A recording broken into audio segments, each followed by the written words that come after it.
Hello and welcome to episode 152 of the Mark and Me podcast.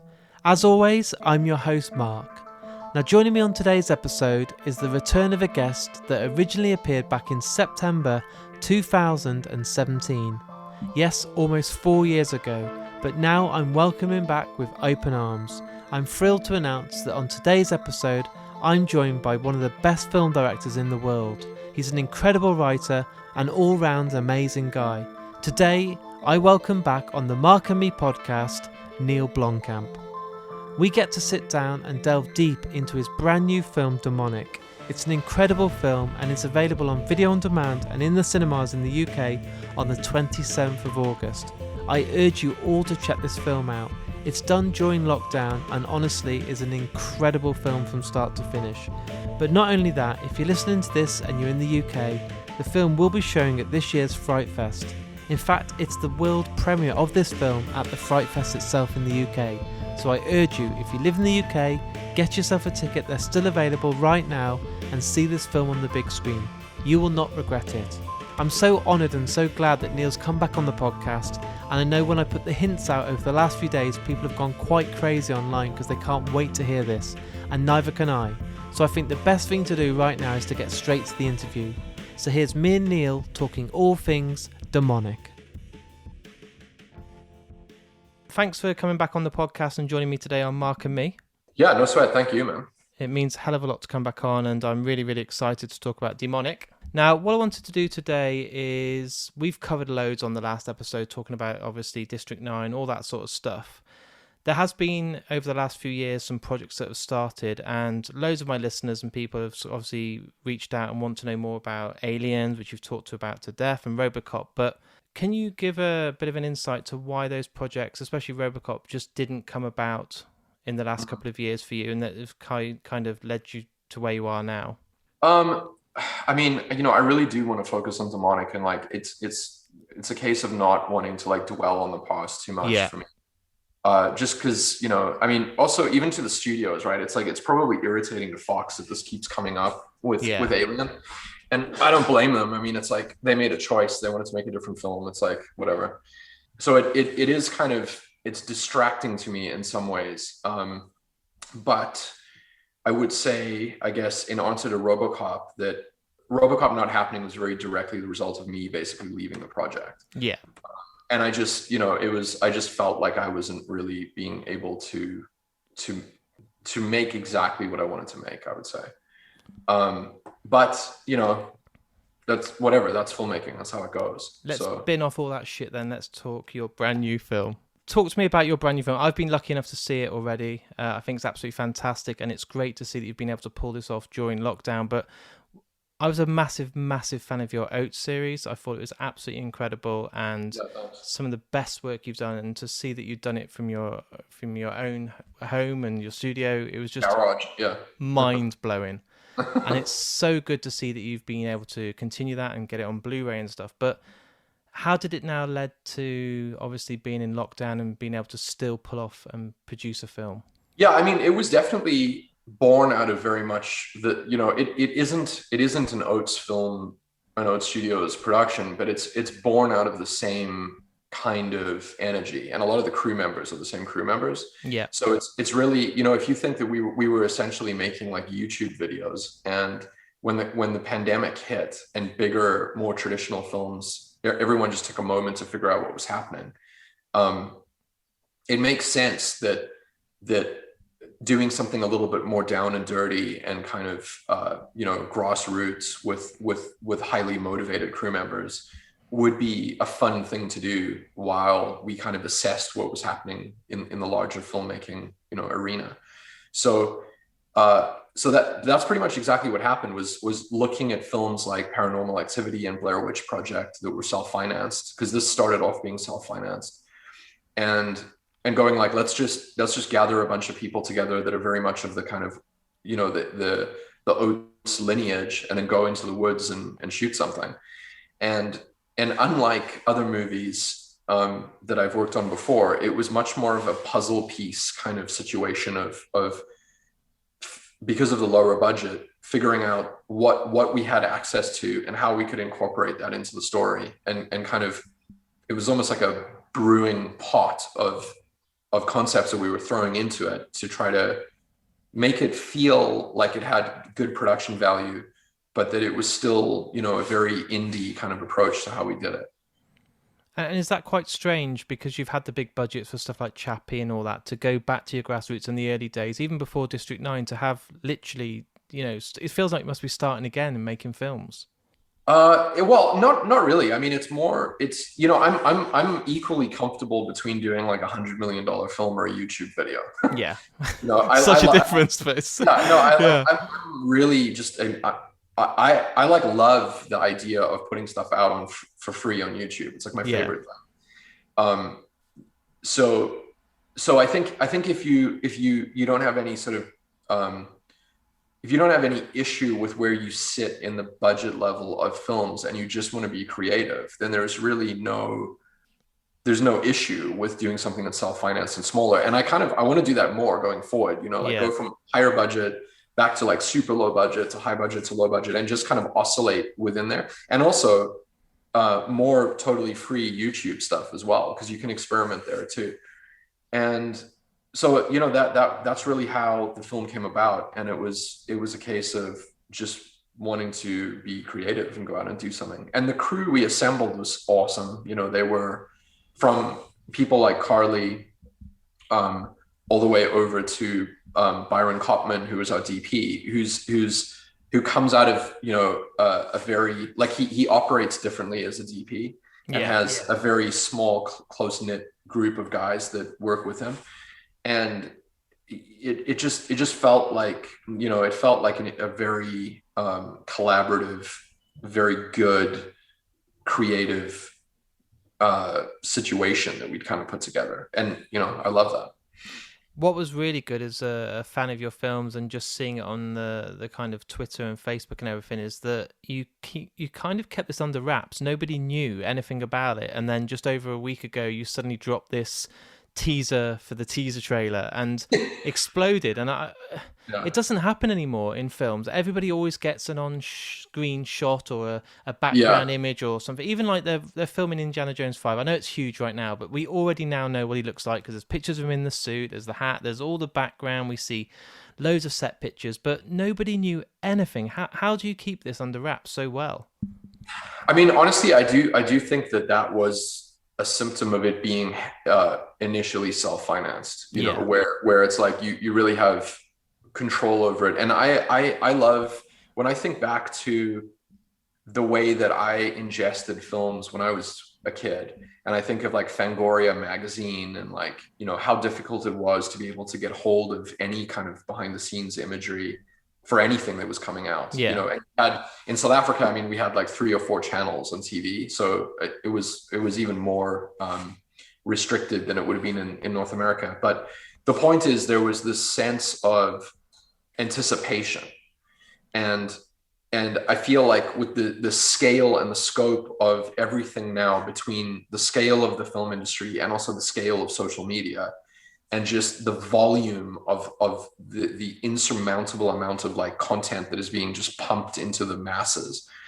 There's a situation now where, in order to compete, they just have to basically release everything to do with the movie all the time, 24 hours a day. Yeah, it's so true. 5 days a year, to like keep the audience vaguely entertained, because there's so much selection. And I just personally, I really hate that.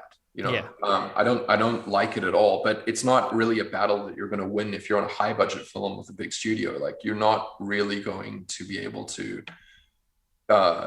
dissuade them from doing that, because you could endanger this massive investment that they have. So, but on a film like this, you can, you know, and once IFC got involved, I mean, I really, really love the marketing division at IFC. They've been so cool about how they've approached everything. And the teaser felt like what it should feel like, which is it's very indicative of the movie. And it's also, it doesn't give away too much. I think the trailer probably will give away too much, but it goes back to the same argument, which is like, if you don't show the audience everything, they won't turn up, which is kind of extremely counterintuitive. It makes no sense to me, but there seems to be data to back that up. And how is it that you are in this position now where, because it's more self-financed and you can have more ownership, that you're not having this big studio interference, so you can do what you want? You haven't got someone coming in every 5 minutes wanting to come and chop bits out or make it more marketable. It must be really refreshing just to be able to do what you want to do. Yeah, I mean, that you can do that often at higher budget levels as well. Like if you talk about things like Alien and RoboCop and Halo, I think when there's inherent sort of guidelines to how the IP needs to be treated, that's where things can get a little bit more complicated. Yeah. But I think if it's not necessarily a symptom of budget. Like I think at lower budgets and higher budgets, you're going to get someone from the studio or some distributor saying, giving you thoughts on how they think the film will be received. Like it's really too long. It's really too boring in this part. You don't have enough here. And the way that I look at it is if you're hearing that from enough people, and maybe it's not even the studio, it could also be audience members, right? It could be friends and family. If there's a pattern that emerges out of that, there's probably something that you should listen to. And you'd be unwise to dismiss it because everyone is feeling something similar.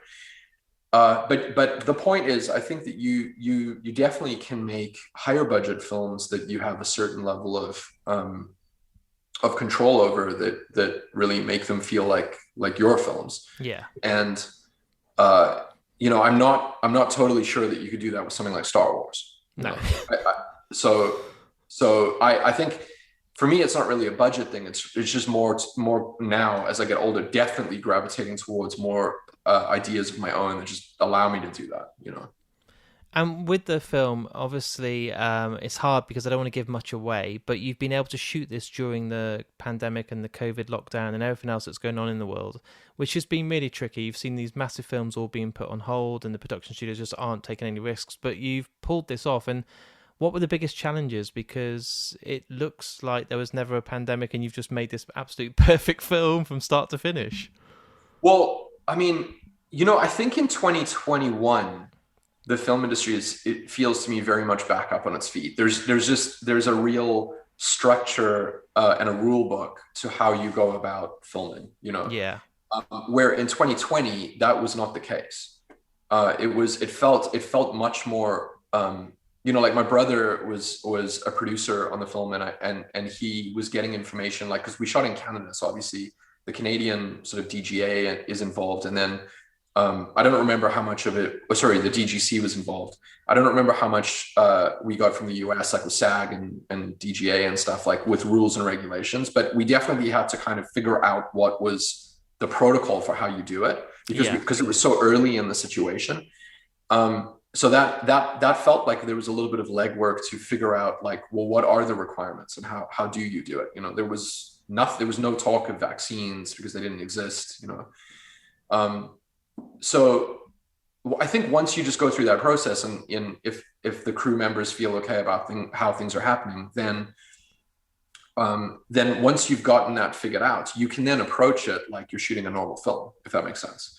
And because the concept wasn't based on the pandemic, I didn't want it to have anything to do with the pandemic. It feels like it just emerged from a COVID-free, filmmaking environment, which was the goal. Which you've pulled off massively, because that's what's so refreshing. There's been too much now where everyone's just jumped on it and thought, let's use COVID to try and sell this film or get it involved. And it felt like all I've done is live and breathe COVID and everything. And now I've got this refreshing change. When I watched this whole film, it was like, thank you, Neill. Do you know what I mean? It's like a release. That's awesome. Yeah, it's interesting because I think we had just completed shooting or something, and Michael Bay's, I think it's called Songbird, came out, which is a heavily pandemic film. But the thing that was mind blowing about it was the speed at which those guys had shot that film. Like, yeah, I mean, I was like, holy crap! Like, for them to move that quickly, they must have seriously hustled with production. With the success of Oates, and some of my friends that make films and study film or at film school, they use it as their kind of template to go to, as like a textbook of just how to do things properly. And the success was incredible. To see it on YouTube and the whole concept, it felt like you had reinvented the wheel with something new of this concept of making these short films that people could tune in and watch, and if you liked it, then you could watch the next one, and then eventually you could get the physical Blu-ray. Is this something you now want to do as a concept moving forward? Are you going to bring us more out stuff? Are you going to do more stuff independently within the studio so you can hopefully do what you want and have this whole group around you? Yeah, I mean, you know, the problem with Oates is the finances and how to figure out the how to make it self-sustainable. And it was initially designed to be extremely online based. You know, it was actually going to be distributed through Steam initially. Yeah. And that if we gave away, like if you give away Raqqa for free, and you give away Firebase for free, and you give away Zygo for free, then what I wanted to do was I wanted to go, here's Raqqa 2, okay, for like 99 cents. And then hopefully, you probably wouldn't break even on Raqqa 2, but maybe on Raqqa 3, you would break even. And all you really have to do is break even. You just need enough people to purchase Raqqa 3 to allow you to shoot Raqqa 4. And once the system is up and running, it's like up and running. So, but I think Steam doesn't really have video on their system anymore. And, you know, we're kind of like left in purgatory slightly until I move to figure out a different platform and a different way to monetize it down the line, because you have to monetize it. Otherwise, you know, you're just, I mean, obviously it's like, that's not rocket science, but I think that it stands a chance of working eventually. You just need to burn enough cash to get to that point. Yeah. But I have to say, like the studio that we built and everybody that was involved with it, you know, it was a really awesome time, and it was kind of manufactured or assembled on this kind of Corman-esque, like everything happens under one roof, filmmaking nerve center. I was going to say, it must feel like a family, like this whole sort of group of people that are there every day working together as like the ultimate team, you know? Yeah, it's kind of, you know, it reminded me a lot of how I felt about Weta when I was in New Zealand, but the difference is that Oates would make everything from beginning, middle to end. Yeah. Where and I think Weta may be kind of moving into that a bit, but like obviously at the time for me, Weta was hyper practical, prop specific.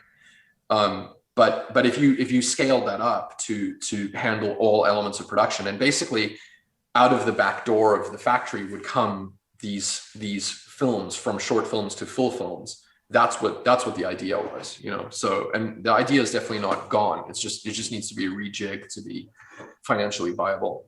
I'd love to see in the future that you become this studio that then takes on other up-and-coming directors' work and produce their work and put it out during it. I know you've got to concentrate on your own products at the moment, but I'd love to see it grow into this huge, you know, empire that you could just take on other people and promote and get the word out there for I'm not sure people. if I know how to do that, though. Like, I mean, firstly, I need to deal with myself. You know? Yeah, one thing at a time. And then secondly, I just don't know if my brain is built that way. Like, I'm just so sort of centric in how I think about things. I don't know if I'd be good at that.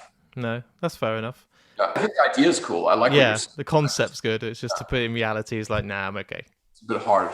Yeah.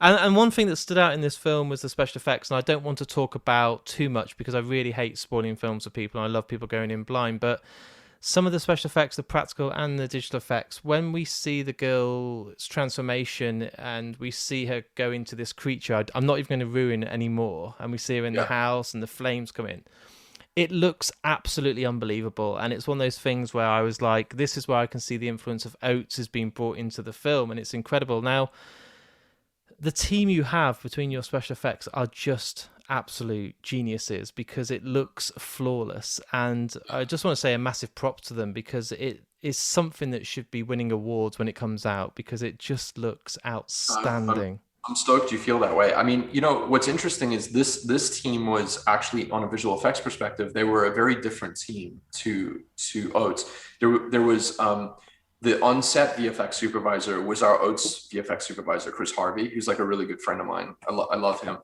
And then for actual, you know, VFX facility and all of the actual grinding VFX work was this amazing company that we formed a relationship with called UPP out of Czech Republic. Yeah. So they're based in Prague, and Victor, who runs UPP, was also the VFX supervisor, and they are just, I mean, I don't know, there's not enough good things to say about them, and how open-minded they are about using unusual technology, like what we did with volumetric capture in the VR environments. Yeah, is really unusual. It's not really in mainstream use yet, mostly because the fidelity isn't there. So you have to come up with a narrative reason why it can look grungy. Yeah, which simulation in this movie allows for. I loved it. I thought it looked like it was that cross reality of not stupid virtual reality in video games, but it had the right balance. It felt like I could be having a control pad at times and then still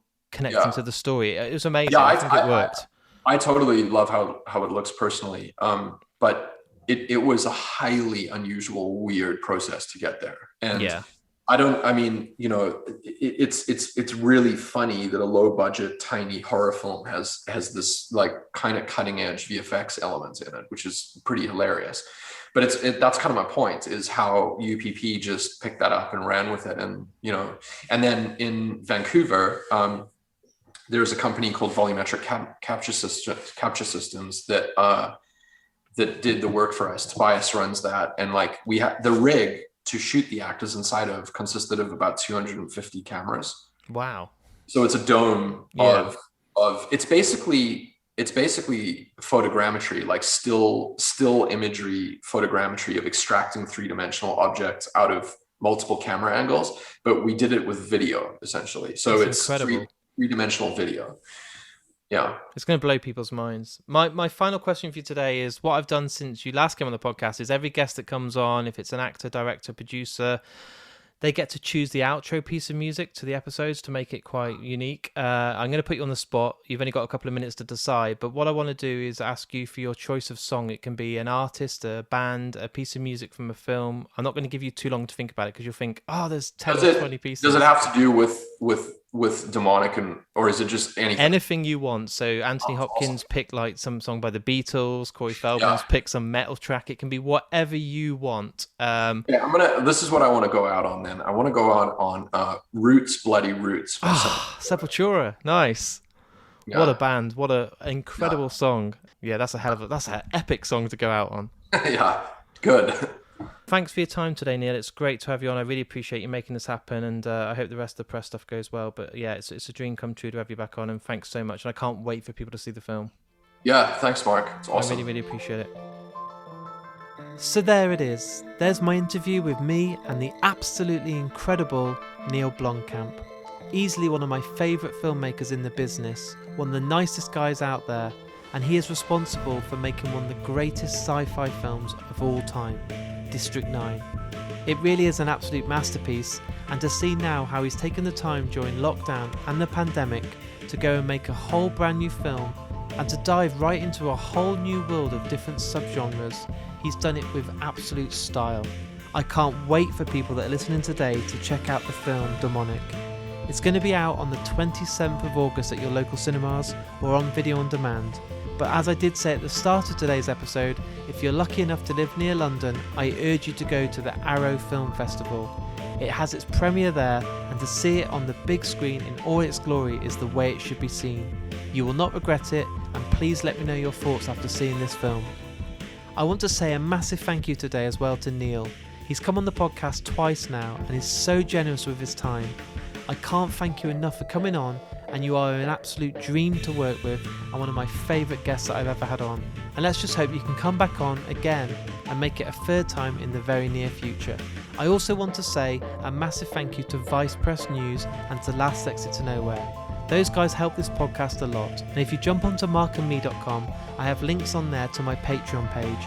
All the money that it comes in via Patreon goes directly back into the podcast. It allows me to host the podcast on Spotify, Podomatic, Amazon Music, and all the various different networks that you will find your podcasts on.